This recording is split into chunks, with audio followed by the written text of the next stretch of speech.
everybody. Good afternoon. So welcome to this year's plant update. We have a great presentation planned for you. And before I forget, I want to mention that, at Corvette team, we don't do anything alone, right? We have a great team. That's what it takes to deliver the dream car that we all love here. So I want to thank Rachel Bagshaw real quick, because she helps me pull things like this together. So thank you, Rachel. Our plan today is we're going to do a very traditional style plant presentation, maybe with Ray's twist. In fact, someone maybe is sitting here told me earlier, hey, we really appreciate it when you get up there and you're a little bit snarky. So give me feedback at the end if I went overboard in that spot, but we shall see.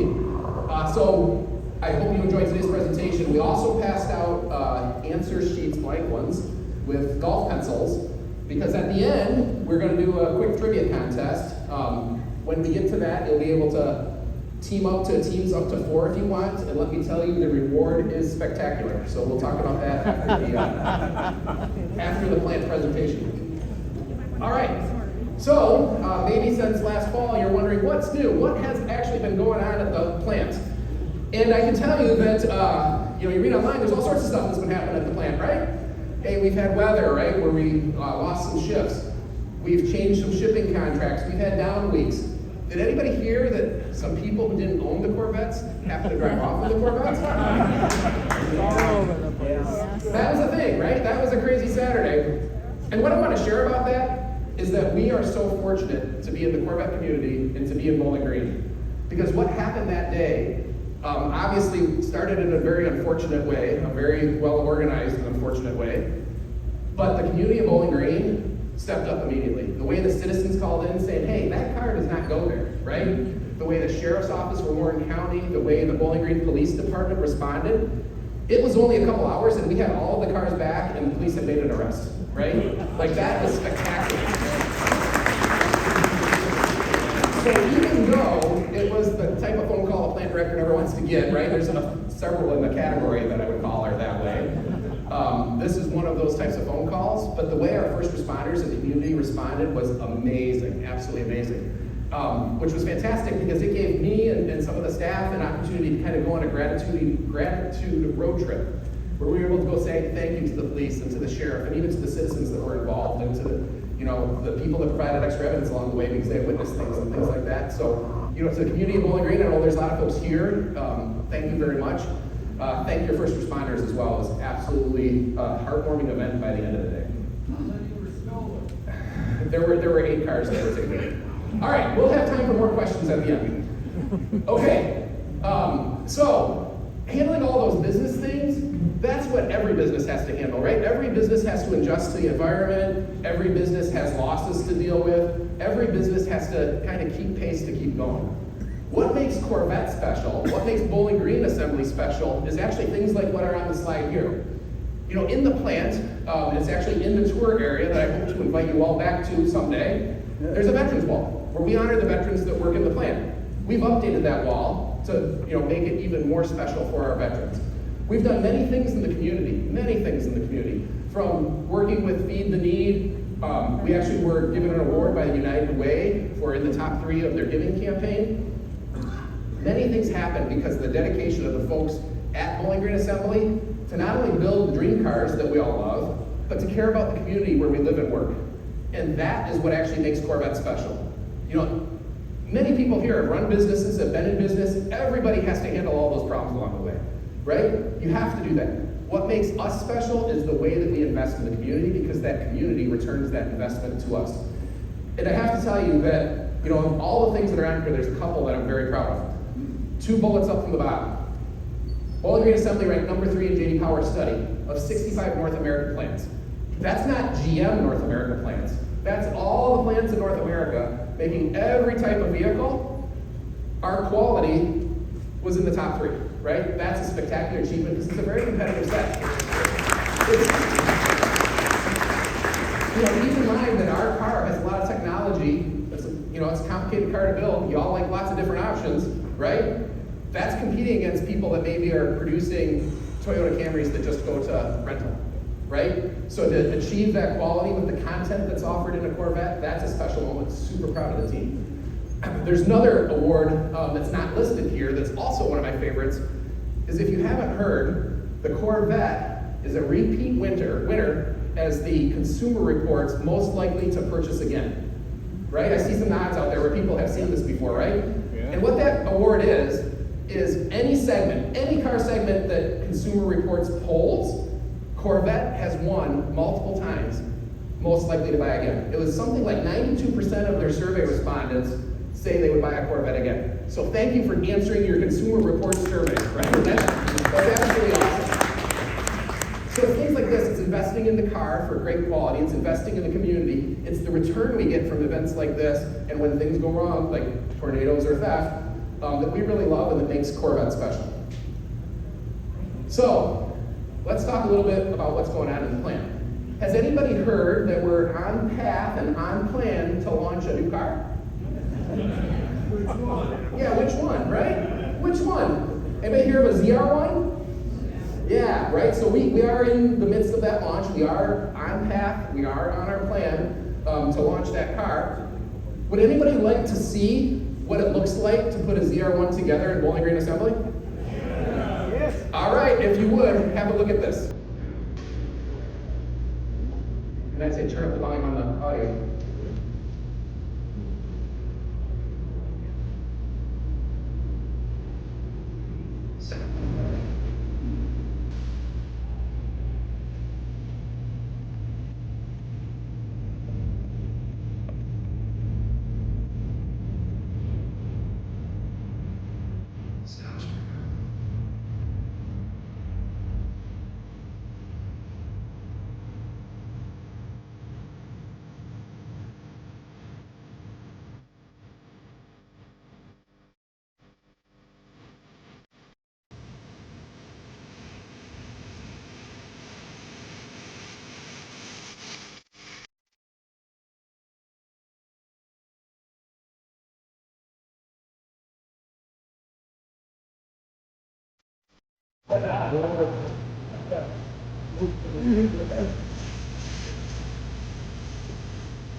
Isn't that cool?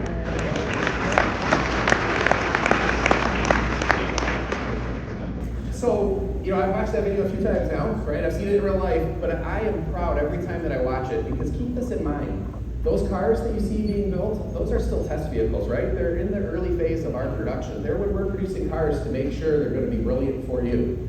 But did you get a sense of how well trained and how dedicated our folks are, even on those early builds, right? Isn't that fantastic? The people in the plant, right? And those of you that have been on tour, this is still the case today, think about that line for a second, right? We've got the Stingrays, the E-Rays, the Z06, and now the ZR1 going down the line. We've got the coupes, the convertibles. We do right-hand drive, right? Our folks know how to build dream cars, and that's evidence of it straight up right away. Because those early builds, you can tell it's going together really well, right? The car itself is amazing. In our Corvette team, the product engineering team, right? A lot of them are here, some are probably in the room. I tease them a little bit because I say, hey, that's all just fancy math in the computer until these folks get a hold of it, right? It's really manufacturing where the rubber hits the road. And it's not me, it's those folks, right? They do a wonderful job, and I'm so proud of them. And the ZR1 is coming along in a brilliant way.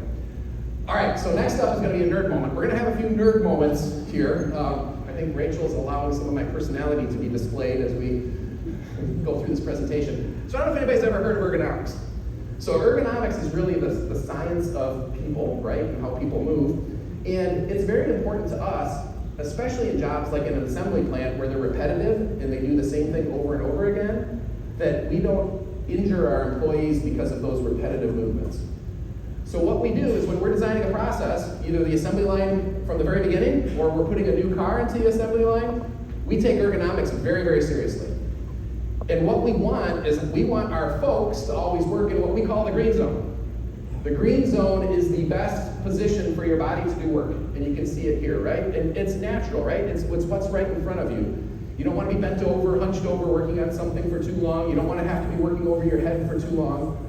It's super important to us to keep our employees safe. And we're not just talking about, the acute instantaneous injuries that can be, cut fingers or broken bones or something like that. We're talking about over their lifetime, right? We protect their hearing. We protect them from ergonomic injuries by designing jobs that are ergonomically healthy for them to do. And we do that in a number of ways, all right? First of all, when we're designing things, and you've seen this maybe in the presentation that I did last year where we talked about launch, and we talked about when we're launching, we actually designed the car so that we can actually assemble it with tools, right? In math, we'll have virtual tools that go in to make sure the tool fits. We certainly think about that. We also think about, does somebody's hand fit, right? Because you have to get a hand in to assemble at times. And when we're talking about a hand, we use what's called the 95th percentile male. And so just logically, you can guess that, hey, that's a big hand. We want to make sure a big hand is going to fit for the things that we need to assemble. But when we're talking about reach limits, then we talk about the 50th percentile female, because now we want, maybe people who are smaller in stature to also be able to reach to do these jobs. And then we figure all of that out, and we design the jobs to be in that window. And our car, we need to be brilliant for you, so the car can present some ergonomic challenges. So what we do is we have some tooling that accommodates the operator for those ergonomic challenges. So for example, we have an area on the line that's called Skillet. The thing that's amazing about Skillet is that we can control the height of the vehicle to make it so that the person assembling the vehicle is comfortable and it's in their ergonomic green zone, all right? So there's a couple examples on here. You can imagine for wheel liners, right? We can either have the person lay on their back and try to put wheel liners in, or we can raise the car, right? So we raise the car. If you think about it the other way, interior of the trunk, we can have them climb a ladder and try to climb into the trunk, or we can lower the car down so they can get to the interior of the trunk. That's all how we plan for ergonomics. There's a couple other nerd facts on here as well. We count, hey, how many finger presses does the person need to do in the cycle? We don't want that stress on individual fingers. We don't allow more than 10, all right? We also do things like figure out, there is some work that has to happen overhead, or some work that has to be a little bit bent over. We figure out how long of their cycle time, how long of their day is like that, and we keep that within limits as well, because we certainly want to build your dream cars, but we do have a priority that's greater than that, which is keeping everybody safe. Right? So this is very important. It's a lot of time and effort when we plan a process. All right, here's another nerd moment. Sub-assemblies, right? Everybody's probably heard of a sub-assembly. You know, on the main assembly line, we don't put every little bit and piece together of the car, right? We get some parts in that are a sub-assembly. In the video, you saw one of those big ones going in. The whole IP, right? In the video, you saw the IP get installed in the car as one fall swoop. That's one part to the guy on the assembly line. But right next to the assembly line, we have the IP line. It has 14 people per shift that put together all the bits and pieces that make an instrument panel. All right, when I say all the bits and pieces, that's 387 pieces, and some of those are sub-assemblies as well. But all that gets put together on the IP line. The right IP shows up to the car at the right moment. So the person on the assembly line just uses that lift assist tool, right? Because the IP is heavy, to lift it up, and he makes it look easy in the video to slide it right into the car as one piece. Let me tell you, it's not easy. There's a lot of knack there and a lot of talent. All right? But that's how we use sub-assemblies, and that's why we do sub-assemblies. Okay, now, there is another sub-assembly that happens on the vehicle assembly line, and it's called the engine, right? Think about that. The engine is just a sub-assembly. And I've spent a lot of my career working in engine plants, and every time a vehicle plant would say, hey, you're just one part number, right? It's a little offensive, to be honest. Because it's a very important sub-assembly, but to the vehicle assembly line, it's really the one part number of the assembled engine. So for ZR1, we have this engine, this 1,064 horsepower beast of an engine, that we call the LT7. Would anyone here like to see how an LT7 goes together? Yes. It doesn't sound like it. Yay! All right, let's watch this stuff.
So just like the other engines that we build, it's one engine builder straight through, right? And the engine builders that can build LT7s, they also know how to build other engines, but they know it straight through. It's amazing. Our people are so talented that they can do that. And they do it to such a great extent that I'm completely calm, no worries at all, about offering factory warranty on a 1,064 horsepower engine that goes into a vehicle that can go 233 miles per hour with 93 octane fuel. Yeah. Anybody else that'll do that? Right? There's not a person, right? That's absolutely amazing, and that's absolutely due to the fact that the Corvette team, the engineering is absolutely amazing, and the people that put it together are absolutely amazing. You are in the right spot. You are enthusiasts of the right vehicle for sure. So thank you for that. But there's a couple more nerd moments, right? Let's talk a little bit about smart benches. What do we do in the Performance Build Center to help those engine builders be spectacular? We have what we call smart benches. These smart benches offer airproofing and direction to our builders as they build the engine. All right, at every station that we go along, the smart bench is what the builder can rely on to make sure that the engine's going together exactly the way that we want it to go together, exactly the way that you need it to go together to get that 1,064 horsepower, 233 miles per hour. So that one builder, right, knowing all the parts, all the sequences of everything, torquing bolts, 681 torques. 681 torques to build that LT7 engine. It's amazing, and they know that standard work. And again, the folks that know LT7, they also know how to do other engines as well. They're super talented, and we support them with tooling like smart benches. Okay, so that's our plant update for today. We'll have a chance for you to question me at the end, but before you question me,